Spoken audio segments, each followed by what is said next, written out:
இல்லை அம்மா கோயிலை போய் உடச்சிட்டாருல, எப்படி சேர்ப்பாரு? ஒரு தெய்வம் கோயிலை போய் உடைக்கலாமா?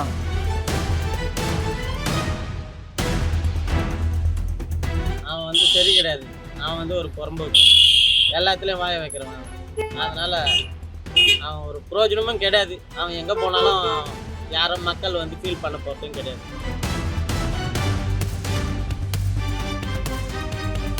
இதெல்லாம் சதிதான். இதெல்லாம் சொல்ல போனால் எல்லாமே சதிதான். அப்போ டைவர்ஸ் பண்ணது வந்து இந்த டயத்தில் வந்து கண்டிப்பாக சதிதான். அது வந்து அவங்களுக்குள்ள ஏதோ சதி நடக்குது.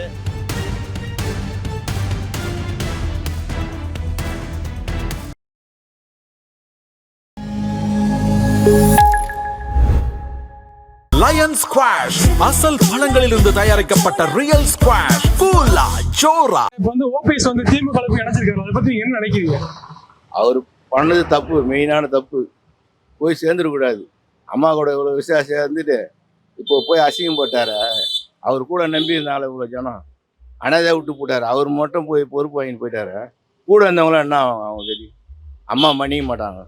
அவர் என்னைக்கா இருந்தாலும் ஆபத்து தான். ஆனால் எத்தனை வாட்டி அவர் கேட்டு எடப்பாடி அவர் சேர்த்துக்கலையே. எடப்பாடி கிட்ட சேரல, அம்மா கோயிலை போய் உடச்சிட்டாருல, எப்படி சேர்ப்பாரு? ஒரு தெய்வம் கோயிலை போய் உடைக்கலாமா? இப்போ வீட்டையே நீ சுத்தமா எல்லாத்தையும் பெயிண்ட் அடிச்சிட்டிய, அம்மா மதிப்பாங்களா? உன்னை நினைப்பாங்களா? எவ்வளோ நினைப்பாங்க உன்னை? தப்பு செய்யக்கூடாது. அம்மா வீட்டையே பெயிண்ட் அடிச்சு மாற்றி எல்லாத்தையும் இப்போ டிஎம்க்கு கொடி போட்டிய. நீ நாளைக்கு டிஎம்க்கு வந்து வேற எதுனா வந்து எல்லாத்தையும் வீட்டை உடைப்பியா? அவர் வேற கட்சி ஆரம்பிச்சிருந்தா பிரச்சனை. பரவாயில்ல. எதுவுமே இல்லாம அம்மா இது வந்து மன்னிக்க மாட்டாங்க. பண்ண தப்பு அவரு. நான் இப்போ வந்து ஓபிஎஸ் வந்து திமுக இணைஞ்சிருக்காரு, அதை பற்றி நீங்கள் என்ன நினைக்கிறீங்க? அவன் வந்து சரி கிடையாது. அவன் வந்து ஒரு புறம்போக்கு, எல்லாத்துலேயும் வாய வைக்கிறவன் அவன். அதனால அவன் ஒரு பிரயோஜனமும் கிடையாது. அவன் எங்கே போனாலும் யாரும் மக்கள் வந்து ஃபீல் பண்ண போகிறதும் கிடையாது. ஆனால் அவர் நிறைய தடவை இந்த என்டிஏல சேர்த்துக்கோங்க, அதிமுக சேர்த்துக்கோங்க நிறைய வாட்டி எடப்பாடிக்கு கோரிக்கை வச்சாரு. ஆனால் எடப்பாடி வந்து அது ஏற்றுக்கவே இல்லை, அதை பற்றி நீங்கள் என்ன நினைக்கிறீங்க? எடப்பாடி ஏற்றுக்கலைனாக்கா தனியா கட்சி அவரு வர ஊழியல்ல அவரு பங்கு கொடுக்க முடியாது. இவர் சரி பங்கமா பங்கு கேட்பாரு. அதனால ரெண்டு பேருக்கும் மிஸ் அண்டர்ஸ்டாண்டிங் வந்து ரெண்டு பேரும் பிரிஞ்சு இருக்கிறது தான் நல்லது. நம்ம ஓபிஎஸ் வந்து திமுக இணைஞ்சிருக்காருல்ல, அதை பத்தி நீங்க என்ன நினைக்கிறீங்க? அது அவருடைய விருப்பம் தான். அது யாரும் கட்டாயப்படுறது. அவரு நிறைய தடவை எடப்பாடிட்டே கேட்டாரு, நாங்க வந்து கட்சியை சேர்த்து கொண்டாட சேர்க்கல. அவங்களுக்குள்ள ஏதோ பிரச்சனைகள், வாய்ப்புகள் கிடைக்கல. நான் இப்போ வந்து ஓபிஎஸ் வந்து இப்போ திமுக இணைஞ்சிருக்காரு. அதிமுக வந்து 3 வாட்டி முதலமைச்சர் இருந்திருக்காரு. இப்போ வந்து போய் திமுக இணைஞ்சிருக்காரு. இது அதிமுக பலவீனமா பலமா பாத்தீங்க? அதிமுக தான் பலவீனம். அதான் ஏன்னா போய் இப்ப நிறைய வாட்டி அவரு சேர்ற ஆசைப்பட்டாரு, ஆனா எடப்பாடி சேர்த்துக்கல. ஏன் அப்படி? அது வந்து அவங்களுக்குள்ள ஏதோ வீடுபாடா இருக்கும். ஓகேண்ணா, ஓகே. கேள்வி கேட்ப நீங்க போய் பதில் சொல்லுங்க. இப்போ வந்து ஓ பன்னீர்செல்வம் வந்து போயிட்டு திமுக இணைஞ்சிருக்காரு. ஏற்கனவே அதிமுக முதலமைச்சராக இருந்திருக்காரு, அதை பத்தி நீங்க என்ன நினைக்கிறீங்க? அம்மா அந்த நேரத்துல அப்போ ஒன்னா இருந்தாங்க. இப்போ திமுக போயிட்டாருனாக்கா அவரு இன்னும் குழப்பம் தெரியல.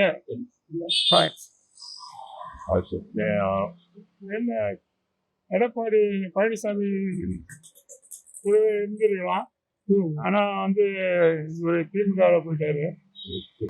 வர தேர்தலில் வந்து யாரு முதலமைச்சராக வருவாங்கன்னு தெரியல. இப்போ தேர்தல் வந்ததுனால அப்போ தெரிஞ்சுக்கிறோம். நன்றி. இப்போ வந்து சங்கீதாவும் விஜயும் பிரச்சனை போயிட்டு இருக்கு, இதை பத்தி என்ன நினைக்கிறீங்க? இது திமுக சதின்னு ஒரு சில சைடு. இதெல்லாம் சதிதானே. இதெல்லாம் சொல்ல போனா எல்லாமே சதிதான். அப்போ டைவர்ஸ் பண்ணது வந்து இந்த டயத்துல வந்து கண்டிப்பா சதிதான். அது வந்து அவங்களுக்குள்ள ஏதோ சதி நடக்குது.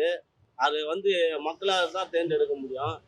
அது வந்து நம்ம என்ன சொல்ல வேணும்னா, பொதுவாகவே அது ரட்டாளிக்கு வீழ்ந்தா அவங்க ஆட்சி நல்லா இருக்கும்.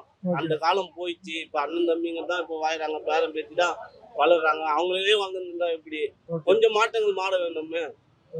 என்னோட கருத்து அதான். ரட்டால வந்தா ரொம்ப சந்தோஷம். மக்களுக்காக எல்லாம் பாடுபட்டது அவங்க தான். இப்போ வந்தவங்க அவ்வளோ மாறிட்டாங்க. அதுக்குள்ள அவங்களுக்குள்ள வேறுபாடு, அதான் போட்டி போறாம அதிகமா இருக்குது. சரி, ஓகே. இப்ப விஜய்க்கும் அந்த விஜய் வைஃப் சங்கீதாவுக்கும் பிரச்சனை போகுதுல, டைவர்ஸ் கேஸ் போகுது, இதை பத்தி என்ன நினைக்கிறீங்க? திமுக முன்னாடி எதுவும் சரி பண்ணுங்க? அதெல்லாம் அவங்க அது குடும்ப பிரச்சனை இல்லப்பா. விஜய் அவங்க அது வந்து யாரும் நம்ம ஏத்துக்க மாட்டாங்க. வேற எதுனா கட்சி பிரச்சனைனா சொல்லலாம். அது குடும்ப பிரச்சனை வந்து அது எதுவும் தலையிட முடியாது. இப்போ விஜய் சங்கீதா அவங்க பிரச்சனை போகுது, அதை பத்தி என்ன நினைக்கிறீங்க? விஜய் சங்கீதா அவங்க பர்சனல் மேட்ருங்க. ஓகே. அது ஹஸ்பண்ட் ஒய்ஃபு பர்சனல் மேட்ரு. இதை வந்து வெளியே பப்ளிக் பண்ணுறது அது பெரிய முட்டாள்தனம்.